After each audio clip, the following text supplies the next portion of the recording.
What is happening? Welcome back to Hay Arquero, third episode. We missed an episode last week. Technical difficulties. It is what it is. But we're getting a double upload done this week. We're literally off the wheels of watching the Champions League match. This is straight reactions. So why don't you take us in, Vicente? What did you think about Hey, this double match? episodes today and two goals in each side for today's match between Bayern and Real Madrid. That was a head of a match today that we just watched. I mean, we had a Bayern side that knew that they had to get something from today before they face Madrid at the Bernabeu, and the Madrid side that once again they decided to sit back, play low, and use their cards up front with Vinicius, the Rodrigo, and the Bellingham that kind of ghosted. Yeah. But I mean, what do you think, Jordy? Yeah, no, I was very impressed with Tony Kroos. I have to say, fantastic player for his age. He was everywhere. Him, and I think Rudiger was fantastic as well. Showing why he's, in my opinion, one of the best center backs in the world. But yeah, I mean, Bayern. A lot of possession in the first half. Not a whole lot going off for them. Not a lot of chances created. I mean, Kim Min Jae just gets sold by that Vinny run on that first goal. Completely sold. Vinny kind of baits him with that run. Looks like he's coming back and then just takes off. Excuse me. And then Tony Kroos, with the fantastic ball. And Madrid goes 1-0 up. But shout out to Tuchel. He made that change at halftime that we were talking about, Vicente, a little bit with Sane switching to that right side. And we saw it pay off with that Sane goal. He cut in, shot that on his left. But yeah, very even game. Very even game. What do you think, Guillermo? Yeah, I mean, this was a game that Bayern needed to look for a result. They go 1-0 down, and they get a good transition in attack, and that's really how you're supposed to capitalize against Madrid. You can't let them get back. Yeah. You let them get back, and they stay back, and you can't. Bayern couldn't really do anything when they had multiple players in the box until that Leroy Sané cut in. Beautiful finish into that near post, left footed as well. Yeah, it was a pretty even match. I'll say Yeah. that. Like even though Madrid sat back and they decided to counterattack, there were times where they had the ball. They had Like Madrid possession. had Yeah, the ball. yeah. Some And possession. honestly, Bayern did the exact same thing. Like, okay, you have the ball. It's my time to sit back and wait for you to try to do something so I can take the ball away from you. I will say that like what you mentioned with the different like variations in the lineup and with the subs and sending Musiala to the other side, Sane Yeah. scoring a banger Mhm. like at the beginning of the second half. That's just like how you have to play Madrid. You have to play at a different speed. Yeah. You have if you normally play at a 6 or 7, you have to play at an 8 or 9 because if you're not fast, you're not gonna score goals against Real Madrid. Yeah, and Yeah. it sucks in this position because I really wanted to see, more sense of urgency from Bayern, more like want and like aggression and stuff like that. But the second, Min Jae showed aggression, they got Vinicius They was got able to just exposed, run in yeah. there. They got exposed and they were able to capitalize. So it was a really tough match for Bayern. And I mean, they ended up tying 2-2. And what did you guys think about both penalties on each side? I think the ref was correct on all the calls here. I think that it's a silly challenge on the Rodrigo pen. Kim Min Jae grabs him with literally like both his arms. You can't do that in the box. And then the penalty that Kane scored, I think it was also Yeah. properly called on Musiala. So I think overall the ref had a very good performance. Yeah, I'll Lucas- give the ref like a 9.5. Yeah, That's it. Lucas Vasquez, that was the same pain as Cubarsi during the Clasico. Yeah. You leave your leg there, and if the player makes some kind of contact, it will be called. Yeah, it will be called. It was Musiala who sold it well. But we had a Ancelotti who once again surprised everyone with their subs, but ended up working because you ended up tying the match. He decided to bring up Brahim Diaz for Bellingham and Luka Modric for Toni Kroos. I mean, the Toni Kroos subs make sense. He had a yellow card, Yeah. and you want You fresh want it. legs. Yeah. It's experience for experience. You said that when we were watching the match, but hey. Joselu and Brahim Diaz in the type of match like this is not what Real Madrid fans want. But if it ends up working, then you can't complain. Yeah, you can't complain, especially heading into the Bernabeu. With a 2-2 against Bayern. You come out of the alliance with a 2-2 draw, and I think that's a golden result for Real Madrid heading into that second leg. Yeah, Bayern desperately needed to be going ahead into this next match, but a tie they get into the Bernabeu for next week. Yeah, and we'll be closing that series next week on Wednesday. That will be interesting, with the Pac Bernabeu. But hey, over the weekend there was a lot of action, and let's start off by the best league in the world, the very best, the Premier League. Yep. London Derby. Yep. The North We had the London London Derby between Tottenham and Arsenal. A game that started as a Arsenal pretty comfortable match. Mhm. You have possession, you create chances, you score 3 goals. Yep. And then all of a sudden, because of mistakes and the Tottenham team that I guess felt the pressure from the fans, they decided to go forward and they ended up scoring 2 goals. Yeah, no, it was a good game, honestly. And Tottenham actually had like an offside goal at the beginning, so it would have been tied 1-1. That would have been a completely different match. But he was rolled offside by a smidge, but he was. Yeah. And then so Arsenal went 3-0 up. Kai again getting involved with Arsenal just too much, and the way they're trying to go, man. They're in first place in the league, but City do have a game in hand, and it's the pressure's on. Yeah. The pressure is on for real. Yeah, it's on for sure. I mean, Raya initiating the mistakes here for Arsenal. On that 3-1 straight to Romero. Yeah. It doesn't get any easier than that. But Saka, impressive from Saka once again in the Prem. In the Prem, showing why he's great. If only he could do the same in the Champions League. He But- is a baller. Yeah, but Saka's balling out in the Premier League for sure. So Arsenal, top of the league. City has a game in hand. It'll be interesting for sure. Did you guys see there was a thing apparently like Spurs fans have like a whole petition online to ask the players to lose on purpose against City Against so City. that Arsenal doesn't win the league. No. Which honestly, I am pro those things. I never want my enemy to win. Yeah, it's And if I have to lose on purpose, I'll lose on purpose. I hate when coaches go, "Oh no, we're professionals. We always try to battle." Hey, you don't want to give your opposing side the very like league in their hands. Nah, yeah, definitely. I mean, I don't even think they have to.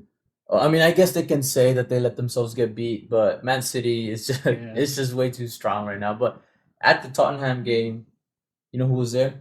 Who? Santiago Jimenez. Tell us a little bit about that. Just a little bit. I mean, he's been linked with Tottenham for a couple months now. Fabricio tweeted it a long time ago. So there's been it didn't come out of nowhere. Then all of a sudden he's just at the game, but he's been linked with like other teams. He was linked with Napoli. He was linked with Roma, and he's closely linked with Milan, as him and his agent had a conversation with Milan's sporting director. So hey, maybe we see Santi Jimenez doing something this summer. I would love to see him in the Prem, honestly. I feel like so. the type of player that he is and his profile, it fits in the Prem, And at the end, English people love a strong 9 who can like hold the ball. Similar to Harry Kane. Yeah. What he did today was awesome. He is that kind of player, and I would love to see him in the English side. Yeah, because I mean, Spurs, like their striker right now is Heung-min Son, which is like, don't get me wrong, Heung-min Son is amazing. But he's a winger. Yeah, but he's a winner. They're playing Timo Werner on the left hand side, the guy that's supposed to be a striker. They have Richarlison, so they are looking for some kind of target man. So Santi Jimenez fits the profile, but we'll see what happens in the summer. Yeah, definitely. I mean, Arsenal, they need Spurs to beat City, but also they visit United next weekend, so that's a tough game. I mean, United obviously has been struggling a little bit, but that's always a tough game. I mean, United Arsenal, that's never easy. So Hey, but you're talking about strikers. You know who's back? Erling Haaland is back to his scoring days. yep. And I have a question for you guys. Is Erling Haaland a bottom 6 merchant, or is he an actual good striker? Yeah, Because, I mean, he comes back and scores against Nottingham Forest. Obviously, you need the win. They were already up 1-0. yeah. But he does get out of the 21 goals from 4 from the spot. But is he a bottom 6 merchant? I mean, I hear that term being thrown around a lot, especially amongst like the Haaland haters and stuff like that.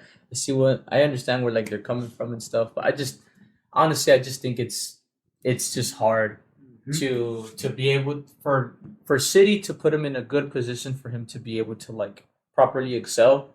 And then credit to like the big teams, obviously they've found out that ball over the years, and they know that they have to defend in a low block. And I feel like in those situations, Haaland is really just locked up. But I guess against teams in the bottom, he has space to roam around in the box and he can finish. Yeah, no hate to Haaland. That's obviously a joke. He's the best striker in the world, or maybe a little bit behind Kane, who has scored like over 30 goals in the Bundesliga. But he like he at the end of the day, strikers are supposed to score goals, and he has scored 21 of them in the season, and that's just extraordinary. However, I wanted to talk about City though. City, they have struggled this year against the big six teams. Like they lost against Arsenal once and then tied the other one, I believe. They struggle against United. They struggle against Liverpool, and then obviously Chelsea and Tottenham. That's an even like those were even matches. But I mean, what has happened to Pep? Like, why can't he win against the big six teams? No, it's just strange. I felt like Pep, like especially like towards the beginning of the season, he just wasn't having the greatest season, but as he just kind of shows in his depth in the squad throughout the season, and now they're with a game in hand. But I just think that Pep is a kind of manager that really gets his squad rolling as time goes on and excels on pressure. And I feel like in this kind of situations, he will prevail. But against like the other teams and stuff like that with the high competition, it's tough. And how I said earlier, I just feel like over the years they've really figured out how to defend Pep up. And those big teams, they know what they're doing against the big rivals. Yeah, I mean, I have a stat for you guys. So, Man City this season against the top six, 2 wins, 6 draws, and 1 loss, but 4 of those draws at home. So, Man City not being able They to have take struggled. They have struggled. not being able to take the home advantage this season for sure against the top 6. And I mean, could it be a result of the Etihad? Maybe the atmosphere. People always talk about the Etihad. Is the atmosphere not there? I mean, what's going on there? But yeah, City definitely have struggled to take advantage at home against the top 6, and it could come back to bite them later on. Towards the end of the season, which is now. Yeah, United also. I mean, Arsenal. What am I saying?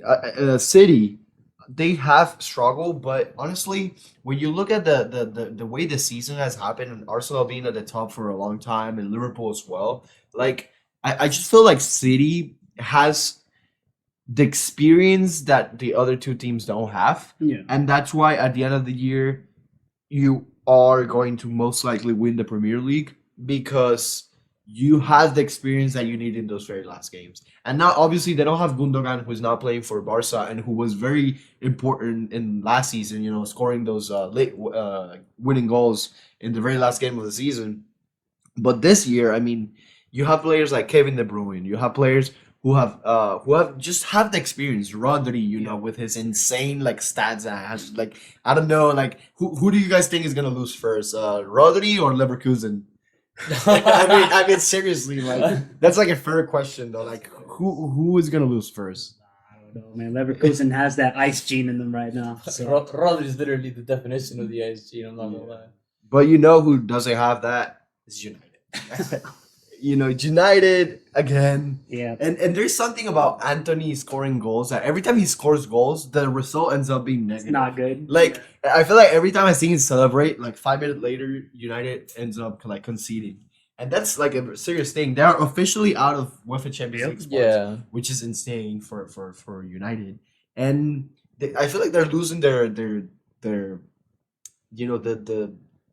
kind of like aura that United. Yeah, and United has easily a top 3 fan base in the world in terms of size. So for a club like this to be out of Champions League for however long they've been out of Champions League is astonishing, honestly. And this only draws players away from United. Yeah. It doesn't make them want to come to United. There's no motive for them to go to United at the moment. So I think this doesn't help United at all. Yeah, it's really tough, and maybe they can take this opportunity and really assess the club and work things out and prioritize themselves on the league, because if you want to go back to being United, you at least have to compete in the Premier League. Yeah, and it's so tough because people can say whatever they want about Ten Hag, but who do you get? Where do you go? What direction do you take if you're Manchester United here? And the clear example of that is Liverpool, which we'll talk about later, signing that the Feyenoord coach, is it Olson or something like that? It's like, I don't know his last name. It's like some weird pronunciation.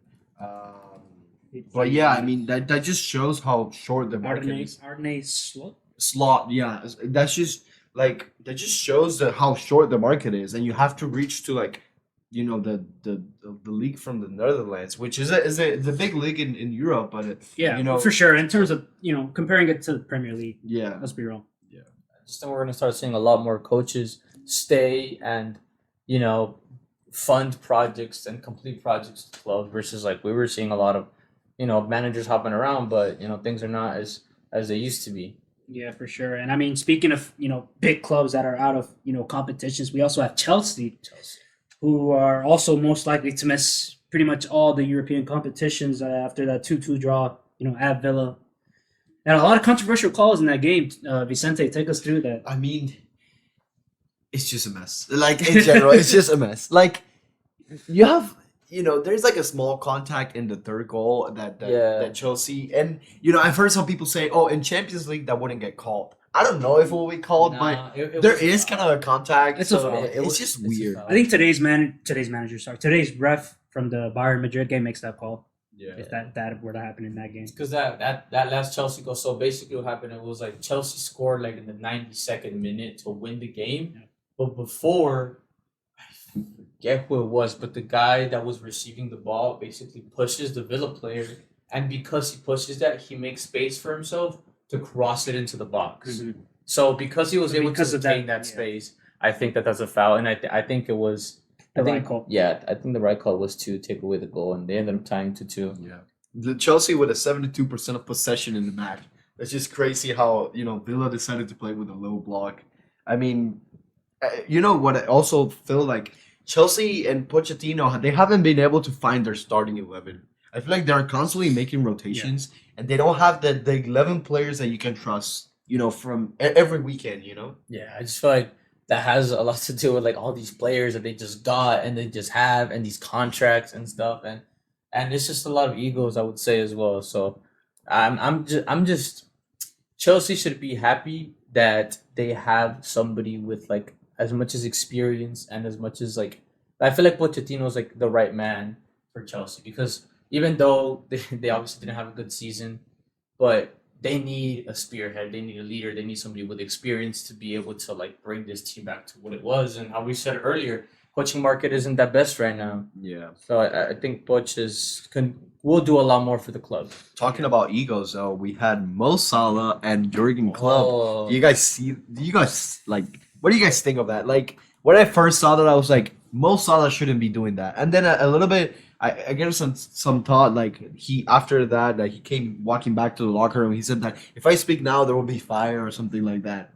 And I was thinking about like how mad do you have to be and how sad it is for any Liverpool fan to experience that, because the end of the club era could have gone two ways. You could either have players pushing every weekend because they want to have that present for a club, like, hey, like you're leaving, this is my present for you. Thank you for everything you have done for the club. We're giving you a Premier League title. Yeah. But it went the other way. It was like drama, injuries, and now even fighting in the bench with the Nunez, who was trying to be like the guy in the middle and trying to calm them down. I wonder what that exchange was about. I mean, Salah was about to come on. Maybe he's upset that he's coming on that late in the game. I don't know, but yeah, interesting exchange for sure. I saw that on Twitter. The body language definitely doesn't look positive there. It definitely looks like they're arguing, but who knows? Maybe it's just there's things that happen. I don't think it's too serious. I think it's something that they could just talk over. After the game in the locker room, 1-on-1, just be like, hey, I was wrong. I'm sorry, this and that. It happens, right? At the end of the day, they're in a very tense situation. With the end of the season approaching and the title race, so there's definitely going to be tension. Yeah, and with this tie against West Ham 2-2, they're I would say out of the race. Yeah, kind of unfortunate for them. Not mathematically, but virtually. Yeah, it's just not in their heads anymore. I feel like right now the situation in the locker room is not what the situation that a team fighting for the Premier League should be having. However, in the bottom of the table, we have Nottingham Forest fighting. Obviously, we saw Gio Reyna get some minutes against City. But who do you guys think is going to end up saving themselves? Saving themselves. I think Nottingham has a solid chance of saving themselves. I know that 2 out of their last 3 games they're away, but they're against Sheffield and Burnley. Yeah. I think they can definitely get some results there, and they have to play Chelsea They do have at to play home, Chelsea. which I also think they can win considering Chelsea. Chelsea hasn't done the best. And then Luton Town, so Luton Town they have to go to West Ham, and they play Yeah. Fulham at home, and then Everton at home. So tough. I would like to teams. see Luton stay, only because I just love their stadium. I just love how you have to walk through It's someone's unique. like Someone's back here. I just love that, honestly. So no offense to Gio Reyna and those and Matt Turner as well. He's Matt a great Turner, keeper who hasn't been playing much though. But honestly, like I just want Luton to stay. Yeah. It would be awesome. I do think Forest is going to stay up, though. I think they have the easier schedule going out. But I mean, how these teams have to go down. But Leicester City getting promoted from the That will championship. be awesome. Leicester back next year, so Yeah, that's so- exciting. That's exciting for sure. Can't wait for them to be back. But in Spain, we also had action this weekend. We had Madrid against Sociedad. Ancelotti subs responding. Tell me more about that, Vicente. So, made some changes. Ancelotti decides to make some changes. Arda Güler ends up starts again, and he scores a goal. Yep. 2 starts, 2 goals for him. He's a great player. Obviously, Real Sociedad is fighting for international spots, so they had a lot more possession and control of the game. Yeah. But it was similar to Bayern Munich. They had Yeah. possession, but they couldn't Not create a lot. much. Yeah. And then Madrid is Real Madrid. They score when they want. they create when they want. It's like there's nothing that you can really do about it. There was a controversial call as well, which to me made sense. There's a little foul on Tchouaméni. The typical foul that you commit to a center mid who's trying to pass the ball to either one of the center backs. There's a little bit contact in the back. He falls. The referee goes to the VAR and overturns the goal because it ended up being a goal for Kubo. But I mean, I just feel like Madrid is having the season. The same season that Barca had last year, where you're not winning games in a spectacular way. You're not winning games like 5-0, but You're getting it done. teams are not scoring, Yeah. and that's enough. Yeah. And how we've just been seeing, Madrid just needs 5 seconds of brilliance to be able to score. Yeah. And they have only conceded 22 goals in the season. Like, if you really look at that, I mean, it's just crazy. Like, you are able to defend properly, and you're good. Vinicius is gonna end up having 1 or 2 chances, and he's gonna finish, and that's enough for them to win the league.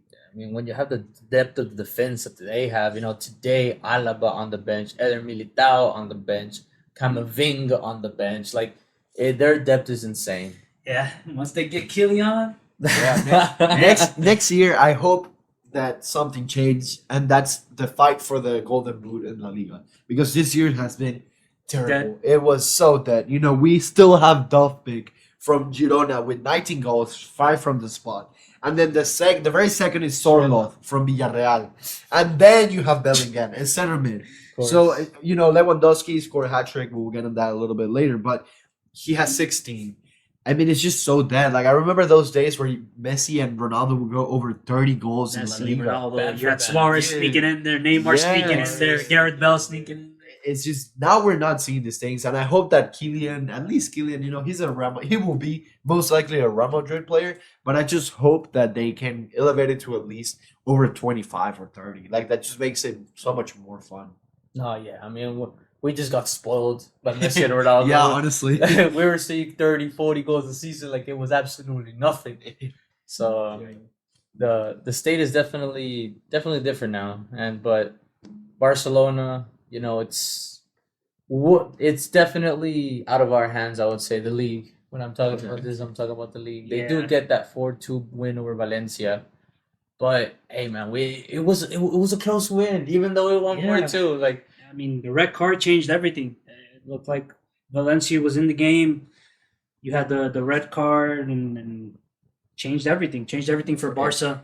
And you had both goalkeepers trying to play. Who is Like, dumber? what's Ter Stegen doing Who there can on make that the goal? worst mistake ever? Yeah, he's trying to do his best Yeah, and- Ronaldinho impression. And that annoyed me. That just annoyed me. Like, dude, like, come on. Like, because that happened right after Barca scored. So it's like, you just scored. Try to have composure. Try to keep the ball. Try to do good things. And then you make a mistake like that. It's just annoying. yeah, he was he was trying to do too much, bro. Like he was trying to like sombrerito him or something, yeah, bro. dude, Like like you just leave yeah. the ball. I mean, both the it. Valencia's goal were silly. I mean, Araujo, what's he doing on that second Yeah, goal okay. or the pen call as well? Clumsy challenge. Yeah, I mean, it was not the prettiest, but Lewandowski. Lewandowski. Yeah. So let's have a conversation about that. So there's two sides of the coin. There is the side of the coin that Lewandowski is, he's an amazing striker. Obviously, he's giving Barcelona all these goals, and we should attain him as much as we can. And then the other side is sell him now while his value is still high.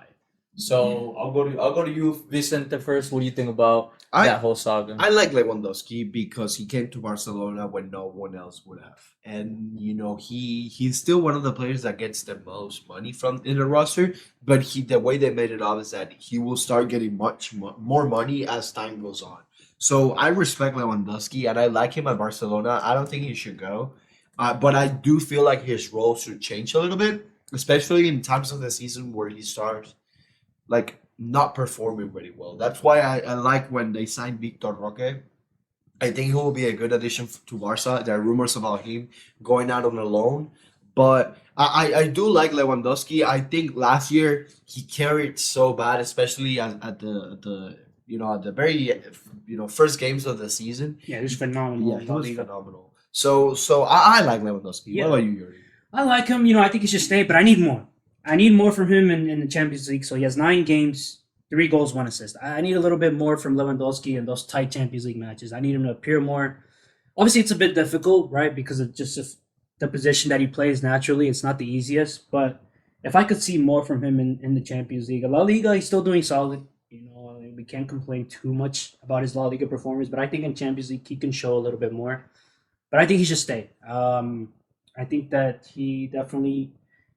with Lamine next season, if they can have a whole season together, I think that they're going to be good with Rafinha as well on the other wing.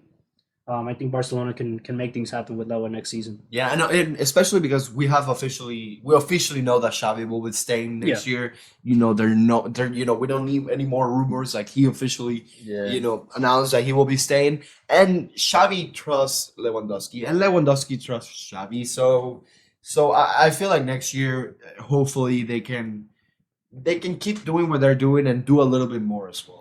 Like try to have more assists, try to score more goals, especially in big matches. Yeah. And especially what I want from now on as we go in summer, with Eurocups, Copa America, and then we come back, is I want leaders. Yeah. I want people to start pointing fingers in the good way, to hold people accountable and come back and have a good season, because I feel like this Barcelona team can do great things. Yeah, and I think honestly, Lewandowski to me is like, I love the guy. He came into Barcelona when no one would, like you said, scored a bunch of goals, like y'all said.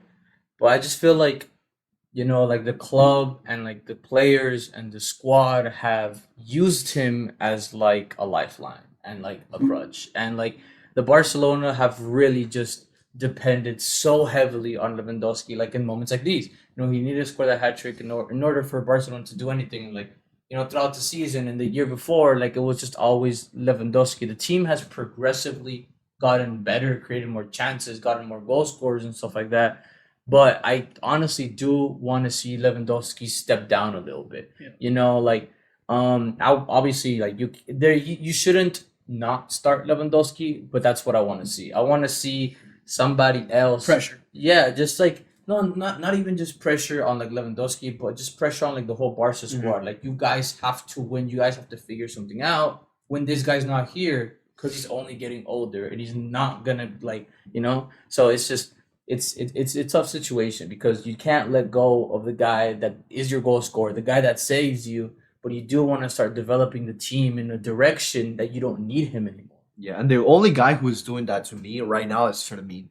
Xavi decided to start him over Pedri. Phenomenal. And that to me was a really smart choice, because Fermin he's the only box to box center mid that Barcelona has right now. He's a player who can go forward, score goals. He scored against Real Madrid, scores against Valencia, but he's also a player who can drop back, fight for the ball, similar to what Gavi does. So I really like Firmino. I think he had a good addition. I saw him in Dallas when they played a Clasico, and from there I knew that he was a player who was gonna have a good time, especially with Xavi, especially because of today's soccer. Yeah. In today's soccer, you need players who have that speed. You need players who can go box to box, fight for balls, send good passes, and I think he's right now he's the only player who is fighting for a real spot, and he gained it. He gained that starting spot against Valencia.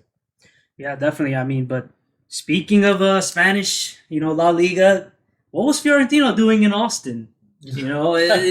Let's just get into that. Fiorentino Perez at an Austin FC versus LA Galaxy game. So my guess is that because La Liga apparently they're having aren't they supposed to have games in the United States soon, like official league matches? 2025. Yeah, so I think that would be my guess as to why he was there. Or I think there's a rumor going around that the All-Star game could be against Real Madrid. That would be awesome if the 2025 is their rumors and reports on the 2025 game being at QC Stadium in Austin. And they have done that before. I think it was against Arsenal when they played like the All-Star team against Arsenal during that weekend. Yeah. And if that was against Real Madrid, that would be awesome. Especially Messi facing Real Madrid potentially. Like I feel like that will draw a lot of people's attention. But at the same time, that would. if you will do that, I feel like you will do it at a bigger stadium. Yeah. You're gonna draw I don't know if you can do that because you don't want to do it in a 15, 20,000. No disrespect to Q2, but I just don't think they have the capacity to fit that many people. Real Madrid A game like facing- that, Messi leading the All-Star team against Real Madrid. It's a matchup we haven't seen in who knows how long. You definitely have to do that Could be the last. at a different stadium. That's Why don't you bring that over to NRG Stadium. Yeah. Why don't you bring that over? We'll take care of it. a couple hours away. Hey, but Messi will be coming here, this this summer, with Argentina most likely, and also for Inter Miami playing against Tigres. That'll be interesting to see. Hopefully, I haven't gotten tickets to that because I want to see how fit they are. Because I don't want to buy tickets and not watch them play. But if they're fit, I know they will want to play. Yeah. Yeah, man. It just kind of depends, man, because like Messi, Suarez, and all company, they can't stop, bro. Yeah. They actually can't stop. They can't stop scoring. Yeah, this past weekend against New England, you watch these guys just play, and they're just having fun. Having fun, packing out Gillette Stadium like he's Tom Brady, bro. Literally, and it's funny because there's like Suarez scored the final goal for Inter Miami. They ended up 4-1. Messi gives the assist. It's like the 88th minute, and Messi is running up the field, dribbling, and then just crossing it into Suarez. Like he has no reason to be doing that except he just wants to have fun. They're just having fun. And then I don't know if you guys saw that, but they were at the Miami Heat game they yesterday were at too. the Heat game. And it's not Just that they enjoying get- themselves. Yeah, it's not just the players who went; they went with their whole family. Yeah. So I just love seeing how they're actually friends. Like this is not just like, oh, we're soccer's, we're good at it, and we like being playing one another. Like they are You can actually tell they're friends. enjoying their time in Their the city. families are friends. Like they went,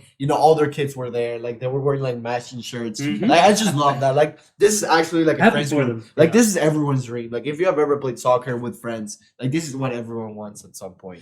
Yeah, definitely. And I mean, we had other action in MLS. We had our boys. Our boys had a disappointing result this weekend at Dallas. Back-to-back Texas Derby losses for the Dynamo. Early red card. What do you guys think? Dorsey, I mean, it was similar to Araujo. Like Yeah, I we were think it's talking a- about it. It was. I think similar it's a to- red 100%. Yeah, I don't yeah. think there's much debate there, unfortunately. You deny a clear goal scoring opportunity 5 minutes in, and it just sets the tone for the game. Yeah, it was just a bad match in general for the Dynamo. There was no speed, there was no movement of the ball. You are obviously with 10 men, but you couldn't create much either. And I just feel like the Dynamo in general is just they move the ball, but they don't go forward vertically. They go sideways, and it's just like we need something more. We need something more.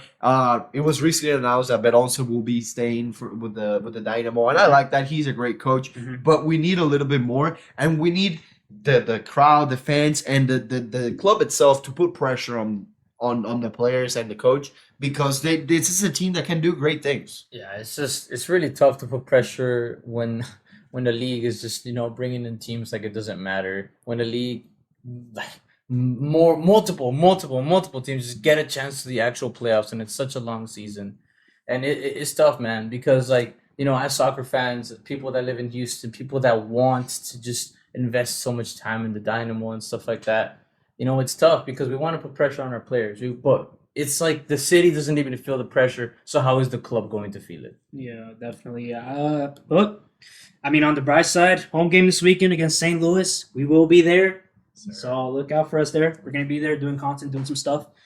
Yeah. What do you change if you're Ben Olsen? What's your message, and what do you change heading to Houston and playing against St. Louis?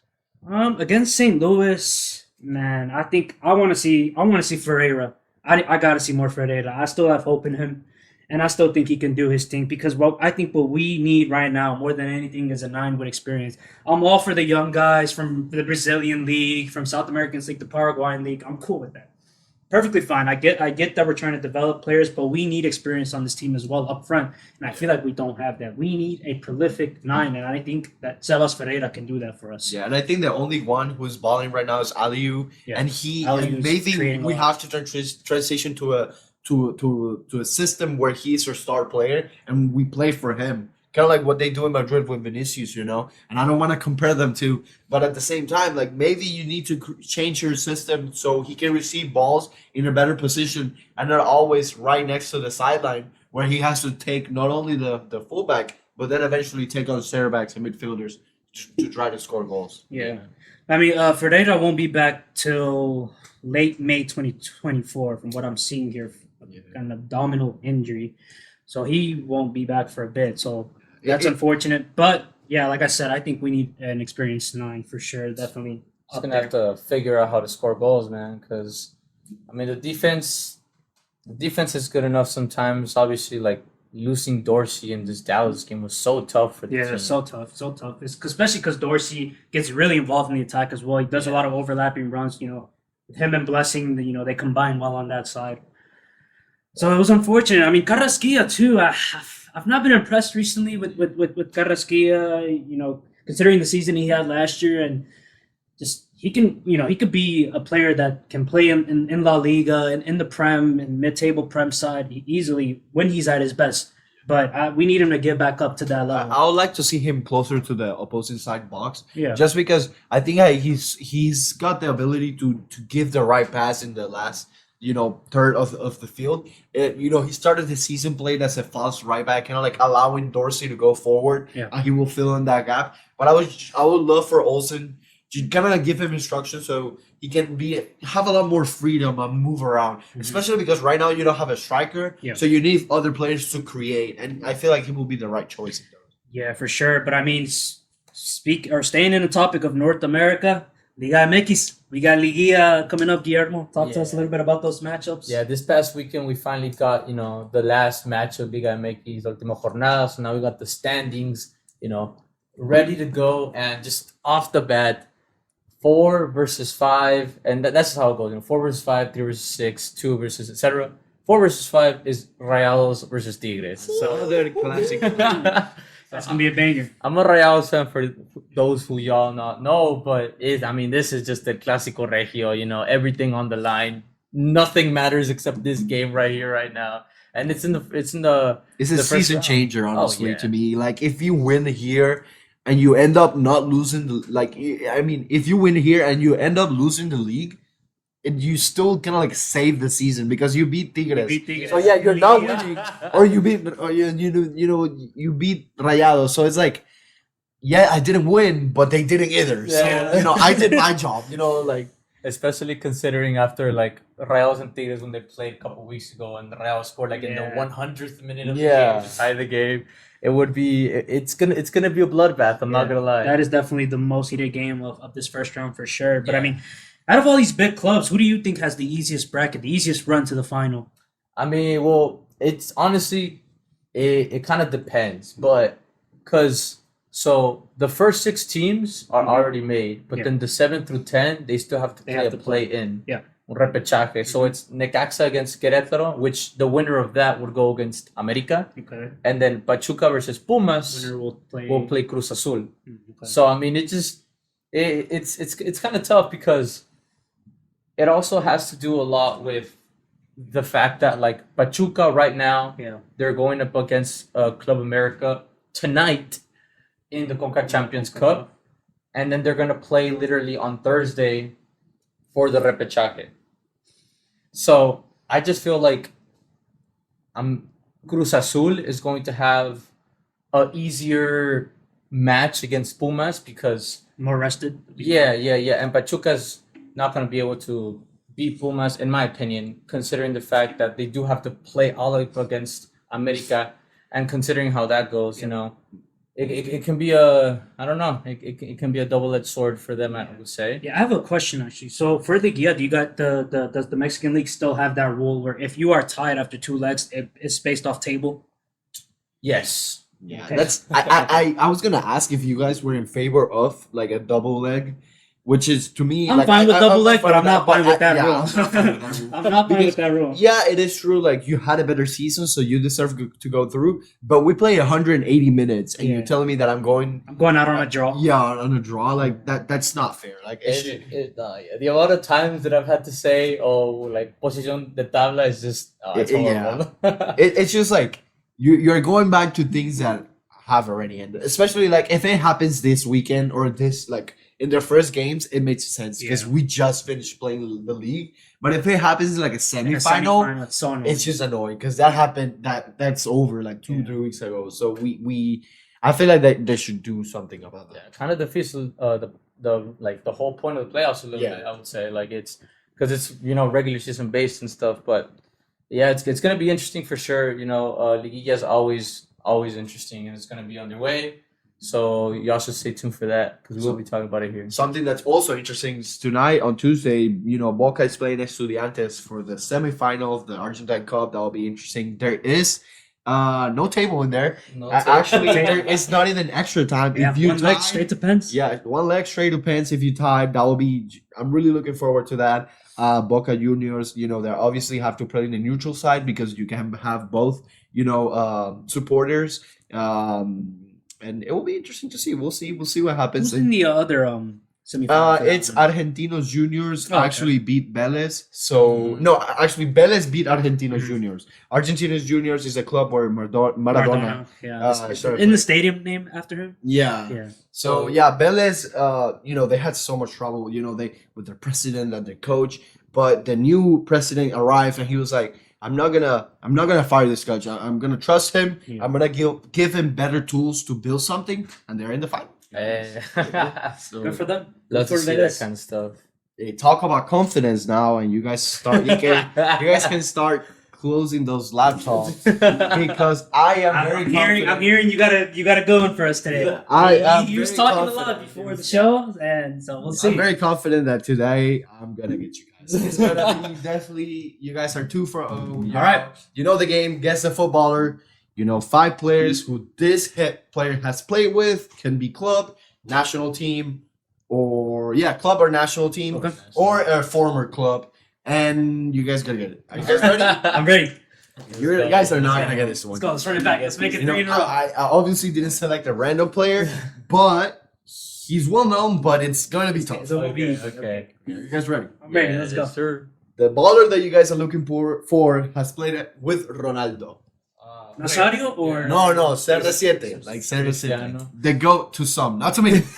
For some, he's the GOAT. Okay, He's well, not. this could be so many Yeah. players.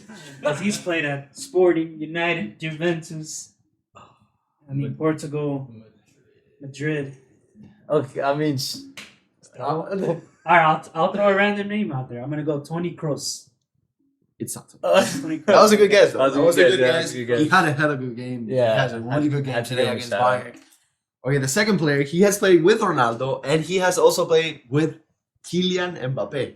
Oh my He's god. played with So, He's played with Mbappe. what a great career. So that it this could be guy- a French It player could that be- was at Madrid at the time that Ronaldo was there. But Yes. Honestly, the first player is not Right. against this. This is what are like you gonna Ben. say? Oh, Ben. Benz? Did he ever play with him? Yeah, he did. French? Yeah, International yeah. Yeah. That was really random, too, how he was going to play in the Finally World made Cup. it back. And then Yeah, a and few then he days finally later. got caught. Yeah, I think there's a story behind that. I feel like there was. There's no there is some- conspiracy yeah, behind there it? is something with the coach, him, the roster, some weird stuff. It was. Who, yeah. who did you have in mind? I was thinking like I just don't remember if Ronaldo was at Juventus when Rabia was there. Rabiot? Yeah, I was like, Yeah, that was he's like- still there. He's still there. Yeah, I'm down for that But- because it's not a known baller, but it's a baller. You say. So I don't think it's Ben. But like Benzema's not a bad guess either. You know what I mean? Like it's kind of tough. Honestly, I would be okay with going for Benzema over Rabiot. Okay, well, we'll go Benzema. It's not. Oh, okay. That's good. That's good. So he has played with Ronaldo. He has played with Kiki and Mbappe, who will most likely sign for Real Madrid. Personally, counting the day. and he has also played with Brennan Johnson. Okay. So we got Ronaldo, Mbappe, and the GOAT himself, Brennan Johnson. British player playing at Tottenham right now. He had some minutes the other day against Arsenal. We're not the best. They played together? Oh, well, not with Ronaldo, but yeah. That's what I was thinking too. Huh. So I'm telling you, I have to get them English this time. player, They're huh? 2-0, guys. They're 2-0, and I cannot let that slide. Bro, Mbappe. Like I said, it can be the same club, the same national team, or former club. Can you give us Johnson's former clubs? I can give you the list of Johnson's former club. I know he's playing for Tottenham. I know he also played for Villa, I think. Mm-hmm. And I can give you. Let me just pull it up really quick.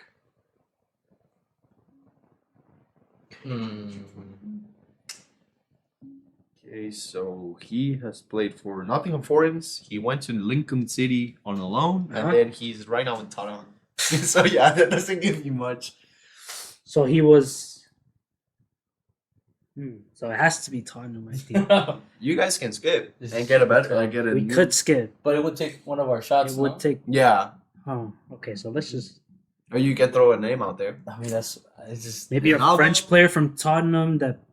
but then Ronaldo. How do you link Ronaldo? to- yeah, like that's what I'm thinking. Ronaldo, Mbappe, and Brennan Johnson. I don't think even Tottenham fans have linked Ronaldo to Tottenham before ever. Maybe when he was in Sporting, but I doubt it. Is it? Wait, no, right? No, because Ronaldo never played that. Right? With who? I was thinking about like Lloris, Nah, but they never played. nah, he together. never played with him. I'll give you one more minute so you guys can This- oh, we was not messing give me a around. player or skip. I would just skip. I mean, yeah, you lose a round, you lose the chance to give it a name, but you hear another player. It's tough. I mean, yeah. How do you? If you know you're gonna get it wrong, most likely. There's nothing to be ashamed of if you skip. I feel like this is a test of our. No, I mean it's tough, bro. I'm not gonna lie. I'm just trying to think. What if he's not even French? Like what? Yeah, what if he's not French? Very Let us true. know. Let us know in the comments if you have. Maybe it's a if you- Portuguese player that was at Tottenham guys and then know the player- went from PSG to Spurs or If you something. guys know the footballer, you guys are probably not But gonna. know. who? I know who it is because I'm. Wait, no, he never played with that. I'm trying to think, man. Okay, come on, guys. I Yeah. need a name. Dude. Clock's ticking. We can't have the people just sitting here. Nah, yeah, May have to skip. yeah. We'll just skip Let's this. go. You guys skip. Okay. Let's go. Okay. Next player. So he's played with Ronaldo. Hmm? He's played with Mbappe. Hmm? He's played with Brennan Johnson, and he has also played with Marcelo, Okay. current player of Fluminense. Marcelo. Okay. Obviously played for Real Madrid. Playing the Brazilian national team. There's nothing you can say about Marcelo's career. Like the dude has won multiple Champions League, multiple league titles. He's the face of Real Madrid. So I think it was someone that was definitely at Madrid at the time that Marcelo and CR7 was there, probably, because I feel like that's the only way you could link those two link together. those two, and like it's because I'm trying to think like okay, like it's because Mbappe is really throwing me off. Mbappe's because the one he's that's just been in the Johnson French too. league, man. Like It's he's only gotta been in the be- French league, huh?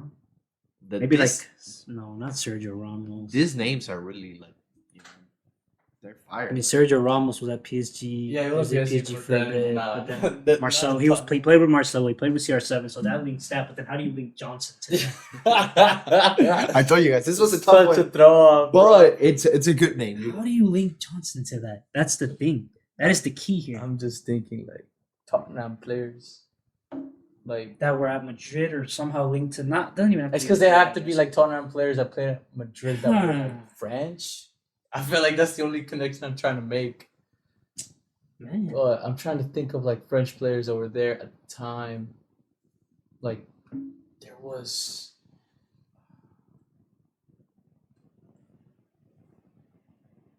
This is tough. Wait, You got it? wait. Something is it- popped up? It's something did pop up, but I don't know, man. Who is it? It's because I don't know about Johnson though. I don't think so. Who? Who's in mind? He's I don't want to say it because I don't want it to be our guess. But like I'll say it, but it's not. Okay. No, you I'm guys. thinking of Kaler right now. Thinking of Kaler, because like Kaler went to he went a Forest. It's a forest. Brown Johnson was in the Forest, right? That's what you said. But He like, played for Forest, No. it's Lincoln Kaler? City, and then think it Tottenham has to be. Hotspur. Kaler. Kaler? Is your Kaler. guess? There's our guess. It is Kaler. Oh, Respect. You guys go 3-0.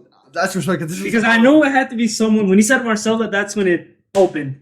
Because Yeah. Marcelo, I was like, okay, Marcelo has to be from the time that they were like on that crazy Champions League run with TR7, like from like 20.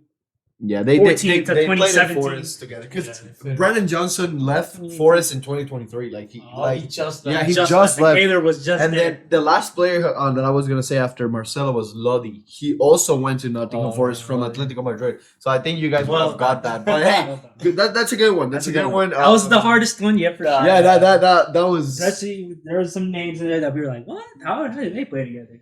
Yeah, but yeah, when I was doing this, the names that I put in there, and I realized what a good season. I mean, what a good career. Taylor Yeah, was yeah. phenomenal. And honestly, an Honestly. underrated player, Underrated. goalkeeper. He Underrated. went to PSG and they decided to use Donnarumma over Keylor Navas. Disrespectful. After he But- came off all those Champions Leagues. Yeah, And they said, but yeah, Keylor Navas is the baller of today's episode, yup. and they go 3-0. Maybe let us know if you guys got it before them. If you guys were as surprised as I was because they got it right. But yeah, they go 3-0. Yeah, Yep. awesome. Pretty good. Thank y'all for watching. Like we said earlier, double upload this week. Yep, Stay stay tuned. Like, comment. In our bios, we're gonna get lists or tags so you guys can find us on different social media platforms. As always, follow us on our socials. I'm on Twitter at Jordy Reyes 34, Instagram Jordy Reyes 9. Still trying to get rid of the numbers. We got GLR Broadcasting, TikTok, Twitter. And then Vicente.gar.m on Instagram and VGM091102 and on Twitter or X, whatever you want to call it. And we'll see you guys on Saturday as well at the St. Louis game. We'll Yep, be we looking will for be that. there. So if you guys see us, holler at us, say what's up. Don't be shy. Also, say congratulations to the two guys who are graduating from college. Yeah. Oh, yeah, Hopefully I'll be doing that soon. All three of us from U of H. But hey, let them know. That's a big thing in life. Graduating from U of for H. sure. But yeah, stay tuned, guys. A lot more content to come, and we will see y'all later this week. Peace.